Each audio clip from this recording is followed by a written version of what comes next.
사무엘하 14장. 왕의 마음이 압살롬에게로 쏠리는 것을 스루야의 아들 요압이 알았다. 요압이 드고아로 사람을 보내어 거기에서 슬기로운 여인 한 사람을 데리고 와서 부탁하였다. 그대는 초상당한 여인처럼 행동하시오. 몸에는 상복을 입고 머리에는 기름도 바르지 말고 이미 오랫동안 죽은 사람을 애도한 여인처럼 꾸민 다음에 임금님 앞으로 나아가서 내가 일러주는 대로 호소하시오. 요압은 그 여인에게 할 말을 일러주었다. 드고아에서 온 그 여인은 왕에게로 나아가서 얼굴이 땅에 닿도록 엎드려서 절을 한 뒤에 임금님 저를 살려주십시오 하고 애원하였다.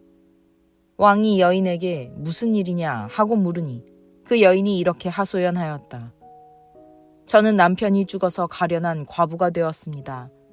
이 여종에게는 두 아들이 있는데 들에서 서로 싸우다가 말리는 사람이 없으므로 아들 하나가 다른 아들을 죽였습니다. 그런데 이제는 온 집안이 들고 일어나서 이 종에게 형제를 때려 죽인 그 아들을 내놓으라고 합니다. 죽은 형제의 원수를 갚고 살인자를 죽여서 상속자마저 없애버리겠다고 합니다. 그들은 저에게 남아있는 불씨마저도 꺼버려서 제 남편이 이 땅에 이름도 자손도 남기지 못하게 하려고 합니다. 다 듣고 난 왕은 여인에게 말하였다. 이 문제를 두고서는 내가 직접 명령을 내리겠으니 집으로 돌아가거라. 그러나 드고아 여인은 왕에게 아뢰었다. 우리 높으신 임금님께서 무엇을 하시든지 이 일에 있어서 허물은 저와 제 아버지의 집안에 있습니다.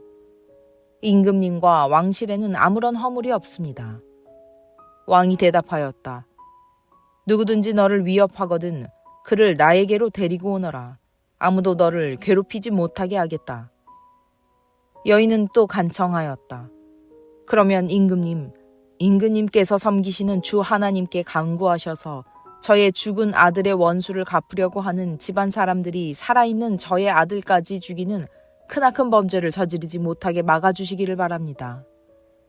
왕이 대답하였다.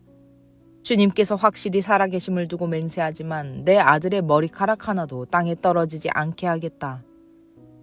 그 여인이 또 간청하였다. 이 종이 높으신 임금님께 한 말씀만 더 드리도록 허락하여 주시기 바랍니다. 왕이 그렇게 하라고 하니 그 여인이 이렇게 말하였다.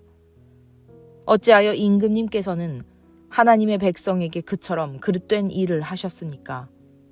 임금님께서는 임금님의 친아들인 왕자님이 이 나라로 돌아오는 것을 허락하지 않으셨습니다. 이러한 처사는 지금까지 이 종에게 말씀하신 것과는 다릅니다.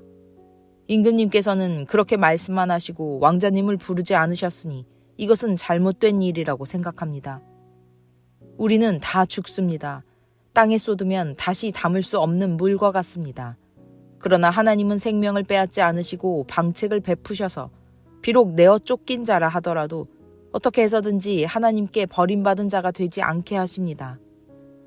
높으신 임금님, 제가 지금 임금님을 찾아뵙고서 이런 말씀을 드리게 된 까닭은 제가 친척들의 위협을 받으면서 이 문제를 임금님께 아뢰면 임금님께서는 제가 간구하는 바를 들어주실 것이라는 확신이 섰기 때문입니다. 저의 집안 사람들이 저와 저의 아들을 죽이려 하고 하나님이 주신 이 땅에서 끊어버리려고 하지만은 임금님께서 저의 사정을 들어서 하시면 구원하여 주실 것이라고 생각하였습니다. 이 종은 또 높으신 임금님께서는 말씀으로 저를 안심시켜 주실 것이라고 믿었습니다. 임금님은 바로 하나님의 천사와 같은 분이시니까 저의 호소를 들으시고 선악을 가려내실 것이라고도 생각하였습니다. 임금님이 섬기시는 주 하나님께서 늘 임금님과 함께 계시기를 바랍니다. 마침내 왕이 그 여인에게 물었다. 너는 내가 묻는 말을 내 앞에서 조금도 숨기지 말고 대답하여라. 그 여인이 대답하였다. 높으신 임금님의 분부대로 하겠습니다. 왕이 물었다. 너에게 이 모든 일을 시킨 사람이 바로 요압이렸다. 여인이 대답하였다. 높으신 임금님께서 확실히 살아계심을 두고 맹세하지만 높으신 임금님께서 무슨 말씀을 하시면 오른쪽으로든 왼쪽으로든 피할 길이 없습니다. 저에게 이런 일을 시킨 사람은 임금님의 신하 요압입니다. 그가 이 모든 말을 이 종의 입에 담아주었습니다. 왕자님의 일을 잘 되게 하여 보려고 임금님의 신하 요압이 이런 일을 꾸민 것은 사실입니다. 그러나 임금님께서는 하나님의 천사처럼 슬기로우심으로 일어난 모든 일을 다 아실 줄 압니다. 그러자 왕이 직접 요압에게 명령을 내렸다. 보시오, 내가 장군의 뜻대로 하기로 결심하였으니 가서 그 어린아이 압살롬을 데려오시오. 요압이 얼굴을 땅에 대고 절을 하면서 말하였다. 하나님께서 임금님께 복을 베푸시기를 빕니다. 높으신 임금님이 이 종의 간청을 이렇게 들어주시니 이 종이 임금님의 총애를 입은 줄을 오늘에야 알았습니다.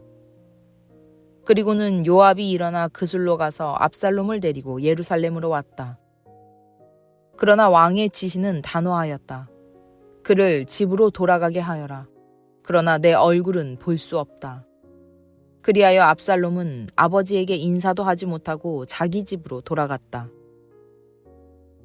온 이스라엘에 압살롬처럼 머리끝에서 발끝까지 흠잡을 데가 하나도 없는 미남은 없다고 칭찬이 자자하였다. 그는 머리숱이 많아 무거워지면 해마다 연말에 한 번씩 머리를 깎았는데 머리를 깎고 나서 그 머리카락을 달아보면 왕궁 저울로 200세겔이나 되었다. 압살롬에게는 아들 셋과 딸 하나가 있었다. 그 딸의 이름은 다말인데 생김새가 아주 예뻤다. 압살롬은 예루살렘으로 돌아와서 2해를 지냈는데도 왕의 얼굴을 한 번도 뵙지 못하였다.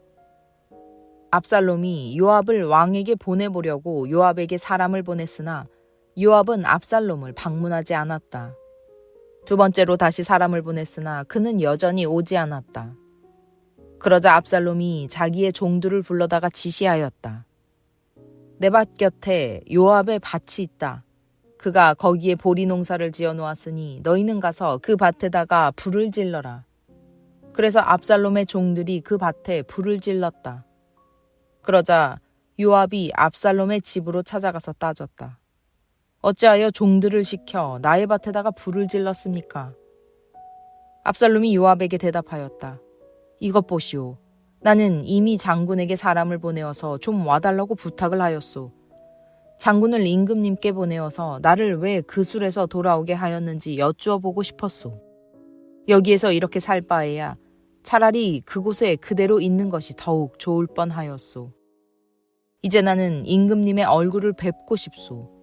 나에게 아직도 무슨 죄가 남아있으면 차라리 죽여달라고 하더라고 말씀을 드려주시오. 그래서 요압이 왕에게 나아가서 이 일을 상세히 아뢰니 왕이 압살롬을 불렀다.